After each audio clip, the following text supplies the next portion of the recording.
तर लय दिवस झालं बघा, चाललं होतं खरवस खायचं. तर आज मी जे हे बनले का खरवस हे वेगळ्या प्रकारे बनवले. कारण की आम्ही म्हणजे घुगण्यामध्ये दूध टाकायचं, डायरेक्ट दूध आणल्यावरती नाही का, आपण कच्चं दूध नाही का म्हशीचं गाईचं, कच्चं दूध आणायचं याच्यात टाकायचं डायरेक्ट घुगण्यात आणि त्याला असं हलवून घेतलं की ते घट्ट होतं. आता ह्या वेळेस मी वड्या केल्यात, बघू शकताय. हे बघा कशा झालं मला नक्कीच सांगा. आणि हे जेव्हा थंड आता याला फ्रीजमध्ये ठेवायचं. याला करायचं कसं माहिती की घुगण्यामध्ये पाणी ठेवायचं, त्याच्यामध्ये एक प्लेट ठेवायची आणि वर आहे ना इथे जे आपण दूध आणले का ते कच्चं दूध मस्त जनल्यावर नसती का, कच्चं दूध म्हणते त्याला, मस्त जनल्यावर दुसऱ्या दिवशी पहिल्या दिवशीचं. तर मग ते कच्चं दूध राहतं पिवळं. मग ते दूध आणायचं आणि ते घुगण्यामध्ये त्याच्यामध्ये थोडा गूळ टाकायचा, इलायची टाकायची, हलवायचं बारीक करून सैन्य ते गूळ आणि त्यात ठेवून द्यायचं, वरून झाकून घ्यायचं. मस्तपैकी अशा वड्या होत्या छानपैकी.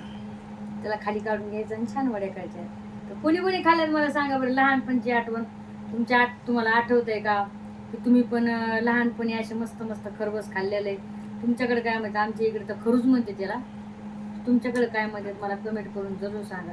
आणि आम्ही लहान असताना हे ना काय करतो माहिती का, जेव्हा याच्यावरले कोठ्यावरले, आता कोठ्यावर म्हणलं तर डबल म्हणतात कोठ्यावर, तर गोठ्यावर